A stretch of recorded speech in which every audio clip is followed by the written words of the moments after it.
بسم الله الرحمن الرحيم ياسين والقرآن الحكيم إنك لمن المرسلين على صراط مستقيم تنزيل العزيز الرحيم لتنذر قوما ما أنذر آباؤهم فهم غافلون لقد حق القول على أكثرهم فهم لا يؤمنون إنا جعلنا في أعناقهم أغلالا فهي إلى الأذقان فهم مقمحون وجعلنا من بين أيديهم سدا ومن خلفهم سدا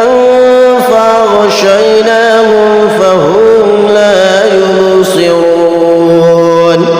وسواء عليهم أأنذرتهم أم لم تنذرهم لا يؤمنون إنما تنذر من اتبع الذكر وخشي الرحمن بالغيب فبشره بمغفرة وأجر كريم إنا نحن نحيي الموتى ونكتب ما قدموا وآثارهم وكل شيء أحصيناه في إمام مبين واضرب لهم مثلا أصحاب القرية إذ جاءها المرسلون إذ أرسلنا إليهم اثنين فكذبوهما فعززنا بثالث فقالوا إنا إليكم مرسلون قالوا ما أنتم إلا بشر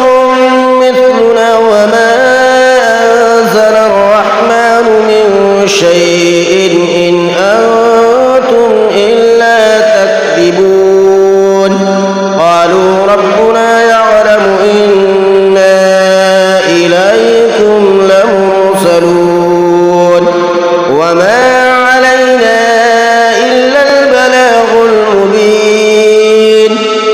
قالوا إنا تطيرنا بكم لئن لم تنتهوا لنرجمنكم وليمسنكم منا عذاب أليم قالوا طائركم معكم أئن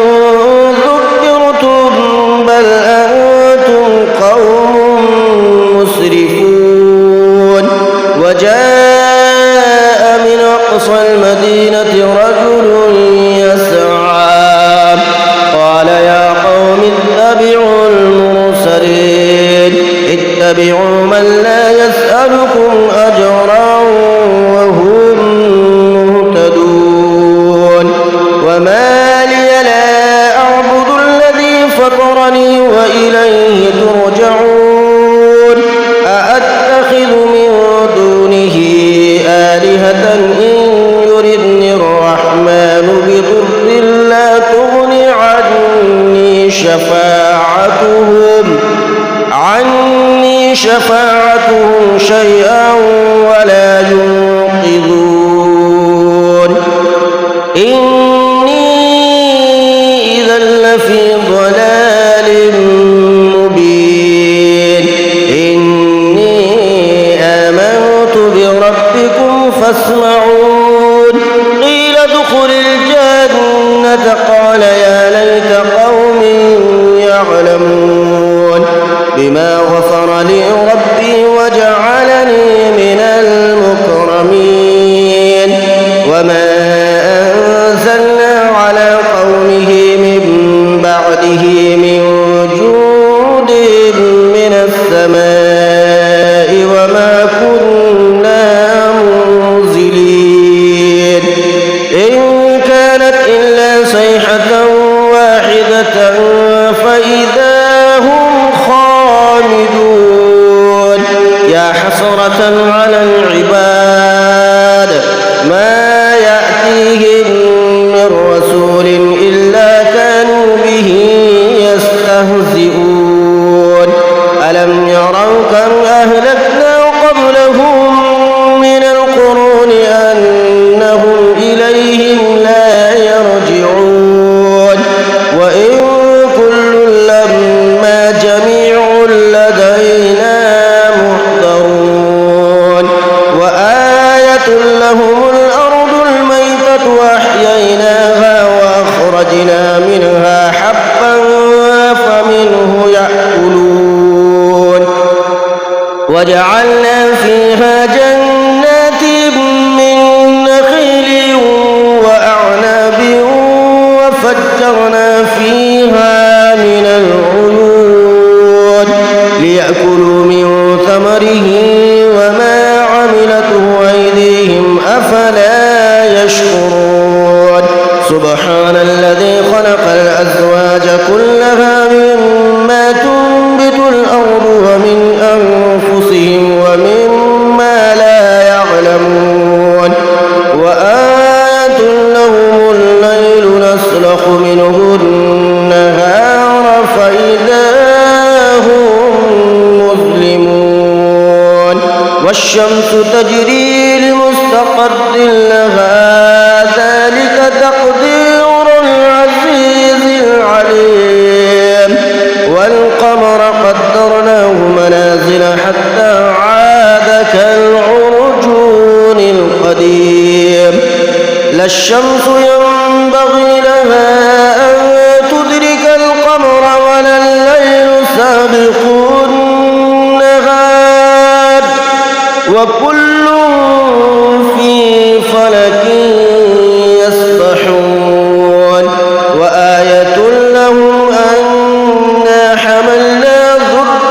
ذريتهم في الفلك المشحون وخلقنا لهم من مثله ما يركبون وإن نشأ نغرقهم فلا صريخ لهم ولا هم ينقذون إلا رحمة منا ومتاعا إلى حين وإذا قيل لهم اتقوا ما بين أيديكم وما خلفكم لعلكم ترحمون وما تأتيهم من آية من آيات ربهم إلا كانوا عنها معرضين وإذا قيل لهم أنفقوا مما رزقكم الله قال الذين كفروا للذين آمنوا أنطعم من لو يشاء الله وطعمه إن أنتم إلا في ضلال مبين ويقولون متى هذا الوعد إن كنتم صادقين ما ينظرون إلا صيحة واحدة تأخذهم وهم يخصمون فلا يستطيعون توصية ولا إلى أهلهم يرجعون ونفخ في الصور فإذا هم من الأجداث إلى ربهم ينسلون قالوا يا ويلنا من بعثنا من مرقدنا هذا ما وعد الرحمن وصدق المرسلون إن كانت إلا صيحة واحدة فإذا هم جميع لدينا محضرون فاليوم لا تظلم نفس شيئا ولا تجزون إلا ما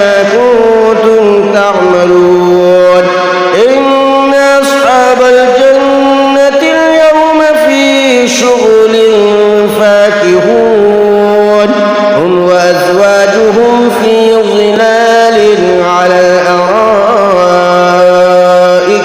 متكئون لهم فيها فاكهة ولهم ما يدعون سلام قولا من رب رحيم وامتازوا اليوم أيها المجرمون ألم أعهد إليكم يا بني آدم ألا تعبدوا الشيطان إنه لكم عدو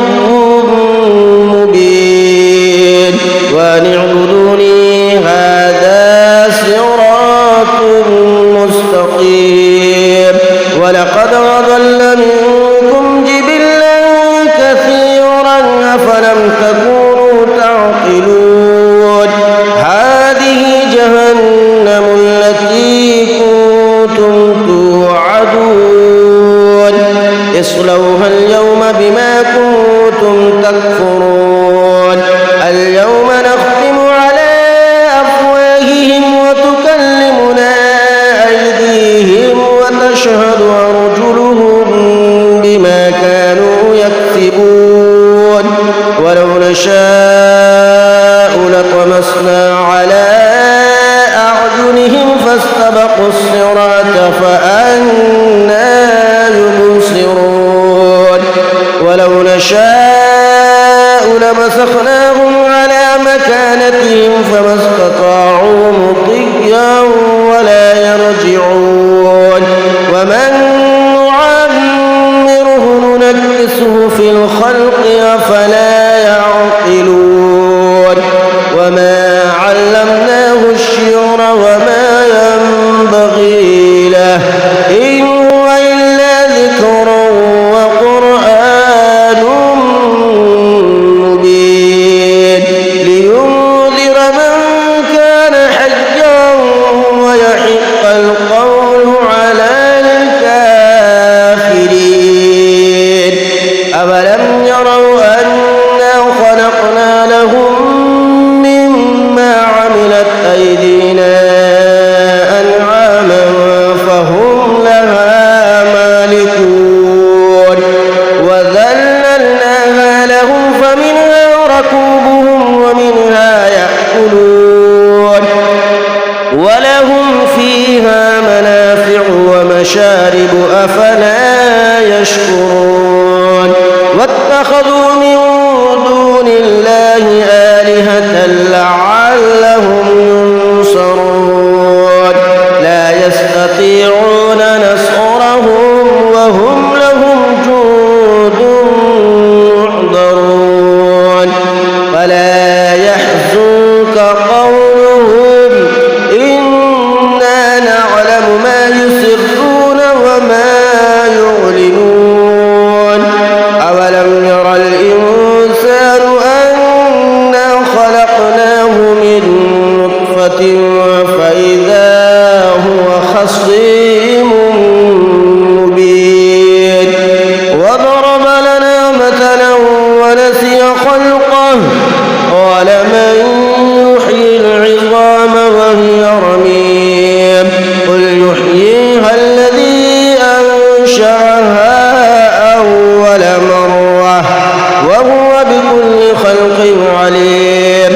الذي جعل لكم من الشجر الأخضر نارا فإذا أنتم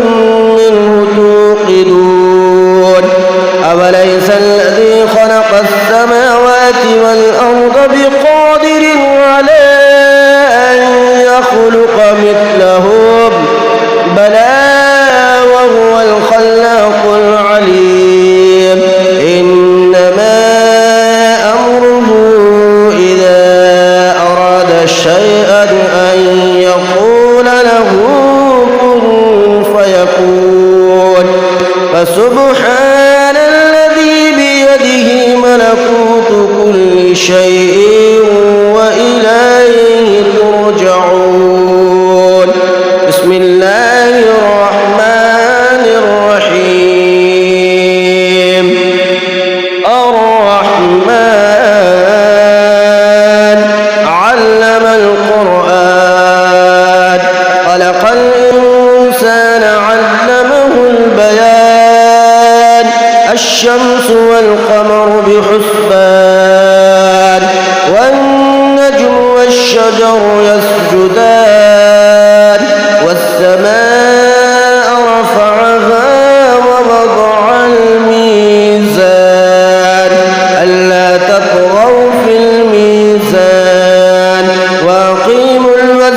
بالقسط ولا تخسروا الميزان والأرض وضعها للأنام فيها فاكهة والنخل ذات الأكمام والحب ذو العصف والريحان فبأي آلاء ربكما تكذبان خلق الإنسان من صلصال كالفخار وخلق الجان من مارج من نار فبأي آلاء ربكما تكذبان رب المشرقين ورب المغربين فبأي آلاء ربكما تكذبان مرج البحرين يلتقيان بينهما برزخ لا يبغيان فبأي آلاء ربكما تكذبان يخرج منهما اللؤلؤ والمرجان فبأي آلاء ربكما تكذبان وله الجوار المنشآت في البحر كالأعلام فبأي آلاء ربكما تكذبان كل من عليها فان ويبقى وجه ربك ذو الجلال والإكرام فبأي آلاء ربكما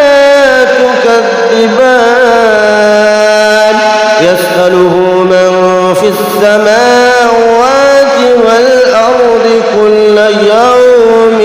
هو في شأن فبأي آلاء ربكما تكذبان سنفرغ لكم أيها الثقلان فبأي آلاء ربكما تكذبان يا معشر الجن والإنس إن استطعتم أن تنفذوا من أقطار السماوات والأرض فانفذوا لا تنفذون إلا بسلطان فبأي آلاء ربكما تكذبان يرسل عليكما شواظ من نار ونحاس فلا تنتصران فبأي آلاء ربكما تكذبان فإذا انشقت السماء فكانت وردة كالدهان فبأي آلاء ربكما تكذبان فيومئذ لا يسأل عن ذنبه إنس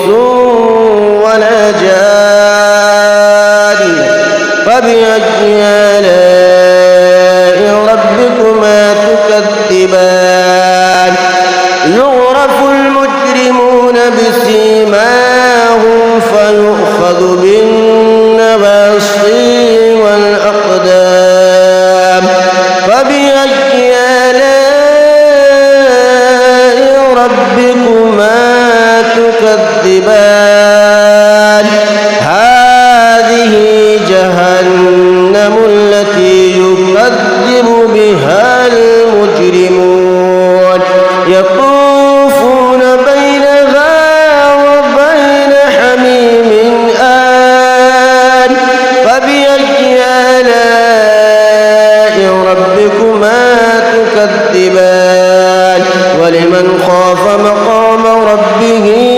جنتان فبأي آلاء ربكما تكذبان ذواتا أفنان فبأي آلاء ربكما تكذبان فيهما عينان تجريان فبأي آلاء ربكما تكذبان فيهما من كل فاكهة زوجان فبأي آلاء ربكما تكذبان متكئين على فرش